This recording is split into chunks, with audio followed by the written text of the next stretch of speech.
important, live Tsubomi samedi 4 février à 18h sur Twitch. Plus d'informations à la fin de la vidéo, merci de regarder jusqu'au bout.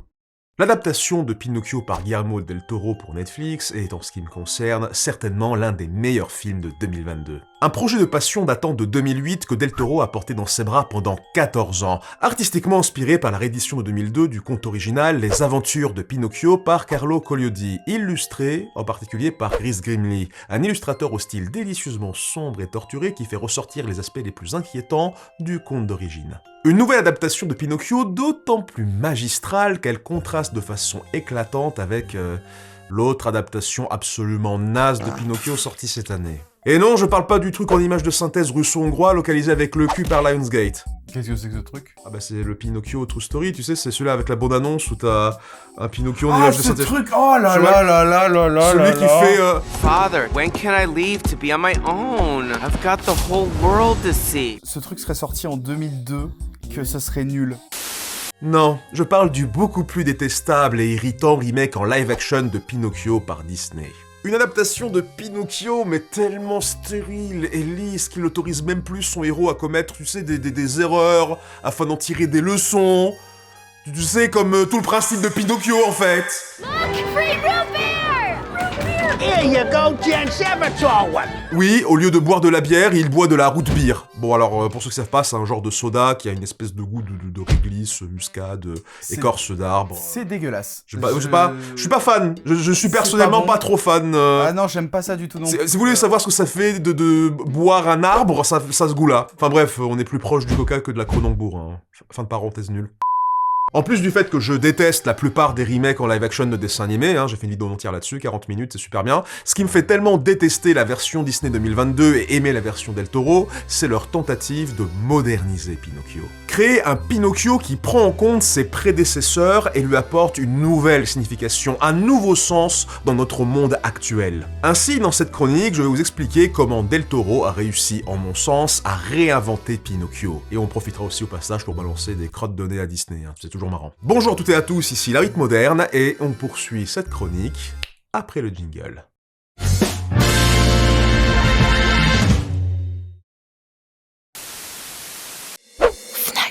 Bonjour à toutes et à tous, ici La Rythme Moderne, on va parler de Valhalla de Black Iron chez Kiyun. Vous êtes-vous jamais demandé qui était le plus fort entre un samouraï, un viking, un guerrier mongol ou un légionnaire romain? Eh bien par la barbe d'Odin, ce manga de baston vous fera trembler d'excitation. Tetsujiro Soma, un samouraï héroïque qui a repoussé les invasions mongoles, se retrouve subitement projeté dans un autre monde. Il a été amené au Valhalla, un au-delà de la mythologie nordique, réunissant les âmes des plus valeureux guerriers invoqués par des anges nommés Valkyries, afin d'affronter les géants lors de la fin du monde, le Ragnarok. Oui, un peu comme dans Thor. Malheureusement, une Valkyrie maléfique, Kara, tyrannise les habitants du Valhalla avec sa légion romaine et commet d'infâmes massacres. Tetsujiro, sa Valkyrie riche et des tonnes d'alliés venant d'époques et pays différents vont devoir unir leurs forces contre l'oppression. Et peut-être que notre héros pourra revenir sur Terre pour retrouver son fils qu'il a laissé chez les vivants. On croise les doigts. On va pas se mentir, juste le fait de voir un samouraï combattre sur les terres mythiques de Midgard, des gladiateurs et centurions romains avec l'aide d'un général de la Chine des Trois Royaumes, oh, c'est déjà un plaisir absolu, surtout si vous aimez la mythologie et l'histoire. Rajoutez à tout ça de la magie, des monstres, des moments d'émotion brute et un dessin hyper soigné servi par une mise en case dynamique, et on tient avec Valhalla de Black Iron une belle pépite de fun épique.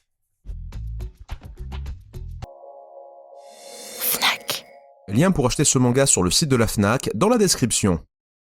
Pour faire une bonne adaptation de Pinocchio selon moi, c'est très simple. Il faut que vos gosses soient absolument terrifiés par tout ce qu'ils voient, sans pouvoir détourner le regard. Les enfants méritent de souffrir, c'est bon pour eux. Voilà, si, c'est formateur, la souffrance.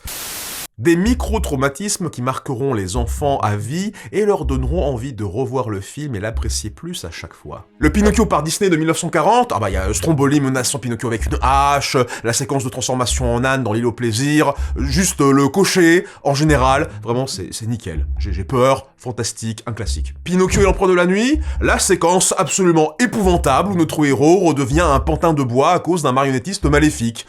Traumatisant, j'adore, l'équivalent d'irréversible mais en dessin animé, waouh. Le remake Disney, À part le poisson rouge en image de synthèse, non, j'ai pas peur. Bon, ceci dit, je suis vieux. Donc parlons plutôt d'un truc qui fait peur aux vieux, genre perdre son gosse. Pinocchio est dans ce film né d'un traumatisme, celui d'un Geppetto, le plus triste et mélancolique de tous, blessé par la perte tragique de son fils Carlo lors de la Première Guerre mondiale. Un Geppetto qui crée Pinocchio sous le coup de la colère, du désespoir et l'influence de l'alcool, créant un fils de remplacement imparfait à l'apparence plus rugueuse et grossière. Il est anguleux et irrégulier comme une sculpture faite à la va-vite, on voit encore l'écorce, les branches et les échardes d'un arbre fraîchement coupé sur lui, et le détail qui tue, c'est les gros clous plantés à la zob comme un bourrin qui dépasse de son dos. C'est un des Pinocchio les plus monstrueux existants, mais vraiment, dès sa naissance, il terrorise son père et évoque l'effroi à la paroisse de l'église du village, le voyant comme le résultat de sorcellerie ou l'œuvre du démon. Ce qui est pas totalement faux, quand tu vois que l'équivalent de la Fée Bleue ressemble pas mal à l'Ange de la Mort dans Hellboy 2, mais bon, c'est un film Pinocchio, c'est normal qu'il y ait des trucs qui font un peu peur, sinon c'est pas un vrai film Pinocchio. Bon, je suis catégorique, désolé, je suis sûr qu'il y a des films Pinocchio qui sont plus wholesome et qui sont bien quand même, c'est juste que je m'en fous qu'ils existent. M'attrape rebranche les branches des différents Pinocchio wholesome. Voilà, ouais. J'adore la scène où Pinocchio prend vie pour la première fois avec ses déplacements monstrueux, ses mouvements désarticulés, arachnoïdes, là, on dirait un mélange de Cryptide des Bois et de Voldo de Soul Calibur. Père, je suis en vie, père, aime-moi. J'aime beaucoup. C'est un spectacle pour moi, sachez-le, Oui. c'est un vrai spectacle vivant actuellement. Après, Pinocchio devient vite quand même charmant, attachant, voire même mignon dans son style. C'est en partie aidé par la voix d'ange du jeune Gregory Mann. Très talentueux, on le félicite. Mais on voit que c'est un enfant né d'un traumatisme, et perso, je trouve ça super. C'est assez loin de la poupée faite avec tendresse et amour de Disney, immédiatement mignonne et aimable dès le début là. C'est plus un mélange des origines de Astro Boy et la création du monstre de Frankenstein en fait. Le premier parle d'un père en deuil qui fabrique un super robot pour remplacer sans succès son fils, qui s'avère être une autre personne à part entière. Le deuxième est une création à l'encontre des lois de la nature, au tempérament difficile à gérer, et qui s'avère profondément incompris. Et quand on sait que Del Toro est un fan de manga et d'animé, et que c'est peut-être l'un des plus grands fanboys existants du film Frankenstein, ça me semble pas anodin. Une vision de la création de Pinocchio plus inspirée et intéressante que le remake Disney de 2022, qui suggère vite fait, et sans trop de conviction, que Geppetto il avait un fils et une femme qui sont pas là, peut-être morts il y a longtemps lors d'une séquence en parler-chanté assez molle, dont l'émotion est totalement désamorcée, parce qu'ils ont placé à ce moment-là le gag de Jiminy Cricket qui touche les fesses d'une figurine, gag qu'ils ont rallongé en plus pour rendre ça très gênant.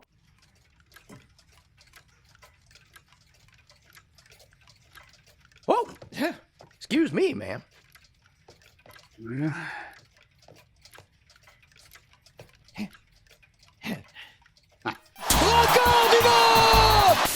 Au moins, avec Del Toro, tu vois bien que la création de Pinocchio résulte directement et sans équivoque du deuil de Geppetto. Tu vois bien un long flashback idyllique avec son fils avant qu'il meure clairement devant la caméra d'une bombe. Vous êtes des lâches, Disney, juste des lâches. C'est tout. Et puis aussi, David Bradley, il chantait vraiment, lui, au lieu de faire un espèce de slam soporifique comme Tom Hanks, là, que pourtant j'aime beaucoup comme un être humain normal, en fait. Comme Pinocchio est né d'un traumatisme et d'une volonté de remplacer un fils perdu, on arrive à une idée assez dure pour tous les enfants.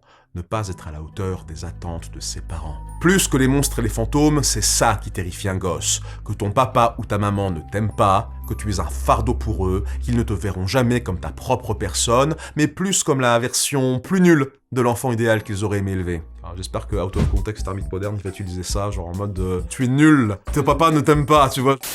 Des pensées qui tourmentent ce pauvre Pinocchio qui part avec le désavantage certain d'être du bois animé par des forces païennes, de vivre en Italie sous Mussolini, ça n'aide vraiment pas ça, et surtout, d'être littéralement né hier en fait. Du coup, vous avez peut-être devant vous le Pinocchio le plus turbulent et ingérable depuis très longtemps. Un sacré enfant à problème impétueux et pas très obéissant, mais pas non plus un méchant garçon ou un full délinquant. C'est juste un gosse qui ne connaît rien à la vie, qui est super curieux et agit avant de réfléchir. Pour le pire, mais aussi parfois le meilleur. En ce sens, c'est un équilibre idéal entre le gentil ange trop naïf, trop bon et trop pur pour ce monde de Disney, et la version originale de Collioure qui était un petit monstre tellement insupportable, têtu et arrogant, que l'auteur voulait carrément le tuer en le pendant au chapitre 15.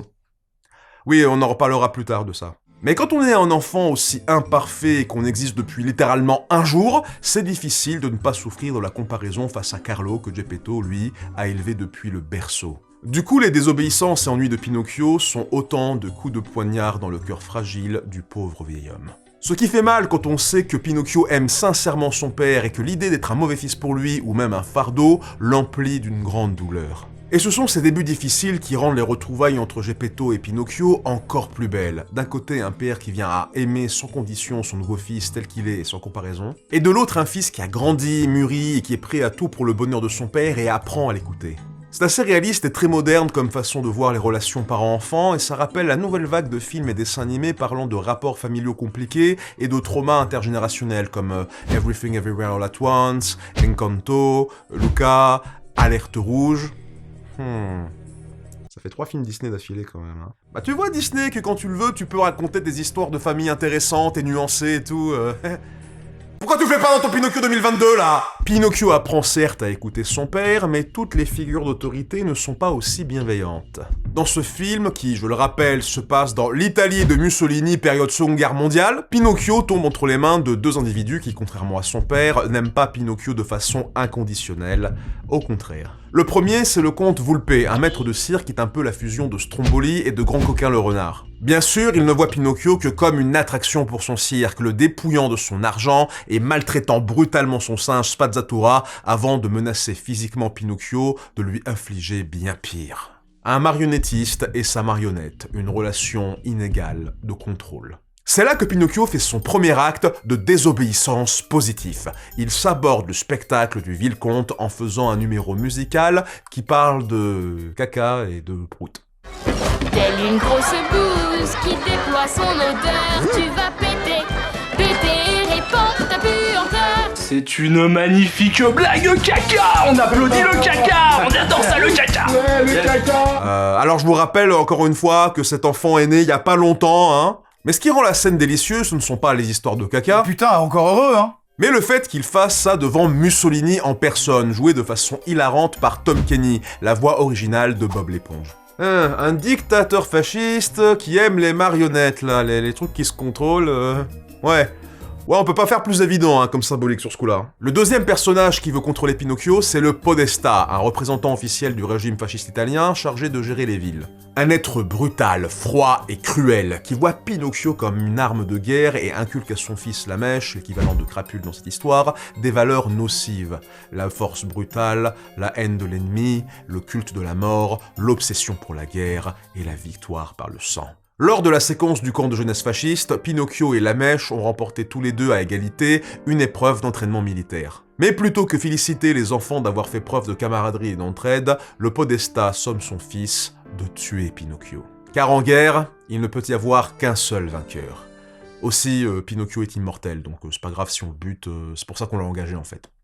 Oui, on en reparle, oui. Ainsi, deuxième désobéissance positive, cultiver des valeurs fraternelles dans un environnement qui encourage la haine. Pinocchio a même inspiré Lamèche à se révolter contre son père et à refuser son éducation brutale et son idéologie malsaine. On peut pas faire plus courageux que désobéir devant un fasciste, même son père. Et dernière désobéissance positive, Pinocchio enfreint les lois de l'univers. Comme je l'ai dit vite fait là, Pinocchio est immortel dans ce film. À chaque mort, il doit attendre quelques minutes avant de respawn sur la map de l'Italie. C'est juste qu'à chaque fois qu'il meurt, ça met de plus en plus de temps de respawn en fait. Donc c'est un enjeu dans le film. C'est un deathmatch, mais un peu nul. Voilà, c'est genre, il y a du ping et ça lag au fur et à mesure. Il y a Tu du vois ping et ça lag. Imagine genre le film de Del Toro, Ouais. t'arrives et genre ça défile et Pinocchio il se type, il fait hop. Pinocchio, aide-moi! D'accord, papa, j'arrive à... Papa, ça lag! J'aurais dû avoir la fibre! Je meurs dans l'eau! Le coup des lapins noirs qui portent sa tombe, justement, ça vient du roman original à la base. C'est une bonne idée visuelle. Et la mort de Pinocchio aussi, ça vient du roman original, vu que j'ai dit plutôt que l'auteur voulait le tuer au chapitre 15. Alors certes, c'est brutal, voire même carrément sordide et affreux, mais ça avait un sens. Pinocchio a reçu le miracle de la vie, mais il fout en l'air ce don pour à la place mener une vie de bêtises. Avant que ça parle de devenir un vrai petit garçon si tu es gentil ou genre de choses, Pinocchio, c'est une histoire de mise en garde à but moral sur la vertu de l'obéissance chez l'enfant. Le roman, c'est littéralement « Obéis à ton papa, écoute les adultes et va à l'école, sinon tu vas te faire tuer !» Hein ? Sale petit con va ! Mais ça peut aussi déboucher sur une appréciation du don de la vie, du fait qu'on ne vit qu'une fois et qu'il faut la vivre de la manière la plus juste possible. Du coup, Del Toro et son équipe ont combiné avec génie et simplicité ces deux idées, être un vrai petit garçon et la valeur de la vie. ce qui donne une nouvelle idée. Être un vrai petit garçon découle de la valeur de la vie. Pinocchio ne ressent pas le besoin d'améliorer sa vie vu qu'il ne peut pas la perdre. Mais ses proches, si. La vie apporte des souffrances, la vie éternelle, des souffrances éternelles, disait la fée de la mort. Pour être un vrai petit garçon, il faut accepter la nature éphémère de la vie qui la rend si précieuse et pousse à mieux faire. Son ultime désobéissance positive, c'est renoncer à son immortalité pour sauver son père plus vite de la noyade. C'est là qu'il devient un vrai petit garçon, pas en adoptant une enveloppe de chair, mais en mettant sa vie en jeu par amour. Le remake Disney a voulu créer quelque chose de similaire avec sa fin, mais elle n'a pas réussi à transmettre la même émotion. Chez Disney, on finit sur Pinocchio est resté en bois ou pas ? Peut-être, peut-être pas, on s'en fiche après tout. L'important, c'est l'intérieur. Alors, en théorie, je suis d'accord, c'est intéressant comme tournure. Mais de quel intérieur on parle, en fait ? Dans le remake, Pinocchio est un putain de super-héros vertueux, là. Il fume pas, il boit pas, il veut aller à l'école, il va à l'île des plaisirs juste par pression sociale, il ment uniquement pour sauver sa vie. C'est quoi, ça ? C'était déjà, dès le début du film, le petit garçon idéal, Aussi, comme chez Disney CDLH, on voit un petit peu à la fin qu'il commence à prendre cher, mais voilà. Donc, au bout d'un moment, décidez-vous, merde. Ça, il est en bois, il est pas en bois, c'est quoi la morale ? La version Del Toro, lui, non seulement il reste en bois jusqu'au bout, mais il a mérité son humanité intérieure. Il a commis bien des erreurs comme bien d'actes courageux et il a appris des leçons importantes au péril de sa vie. Et l'une d'elles, c'est que parfois, c'est bien, en fait, de désobéir. Distingue le bien du mal, cher enfant. Aime et obéis à ta famille qui te veut du bien, mais aussi désobéis avec courage aux puissants et aux injustes. Et ça, c'est quasiment du jamais vu pour un Pinocchio de dire frontalement aux enfants qu'il y a une nuance dans la notion d'obéissance. Et c'est ce qui rend ce Pinocchio aussi fantastique que moderne. Annonce importante, ce samedi 4 février à 18h, j'organise avec mon ami Yacine un live dédié aux éditions Tsubomi sur twitch.tv/ermitmoderne. On va parler des mangas, de l'application, de notre parcours jusqu'à présent et plein d'autres choses. Si vous voulez soutenir des créations manga originales, venez au live Tsubomi ce samedi 4 février à 18h sur twitch.tv/ermitmoderne. Merci d'avance et à bientôt.